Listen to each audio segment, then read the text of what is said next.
సంవత్సరాల నుండి ఇక్కడ వెంకటేశ్వర స్వామి ఉంది.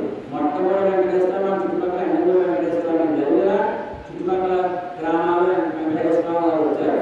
అంతేటటువంటి ఈ పురాణమైనటువంటి సనాతన వెంకటేశ్వర స్వామి వారి కార్యంలో చేసినటువంటి దివ్యమైనటువంటి కళ్యాణ యజ్ఞ ఫలితం చేత ఈ యొక్క విమానంలో కానీ ఇందాక సీతారామరాజు గారు చెప్పారు. వీరందరూ కూడా ఈ రాజుగారు అందరూ కూడా మనకి ఏ కార్యక్రమాన్ని చేసినా కూడా భక్తులు సహకారం వస్తున్నాడు.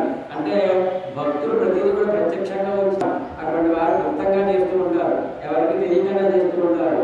అలాంటి ఎవరైతే స్వామి వారికి ఇంటిని సహకారం చేస్తున్నారో అటువంటి భక్తులకి, అదేవిధంగా ఈ గ్రామ ప్రజలకి, అదేవిధంగా ఎవరైతే వెంకటేశ్వర స్వామి వారు నమ్ముకుని చుట్టుపక్కల 7 గ్రామాల వారు 7 గ్రామాల వెంటనగా నిత్యము కూడా కొంతమంది దేవాలయానికి ఆలయపోయినా కానీ ఇంటి దగ్గర ఈ సీతారామరాజు గారితో ఒక ఫోటో ఇచ్చారు. అందరికీ కూడా చూస్తున్నాక ఒక అనుభవం ఇచ్చాడు వెంకటేశ్వర మన వెంకటేశ్వర ఫోటో రాలేనటువంటి భక్తులు పూజామంతా పెట్టుకుని కూడుకుని ఎండలో వెంకటేశ్వర స్వామి నమస్కారం చేసుకున్నారు అనుకోండి, వారు కూడా అనుగ్రహం కలుగుతుంది. అటువంటి భక్తులందరికీ కూడా స్వామివారి దివ్య అనుగ్రహంతో మీ మనసులో ఏదైతే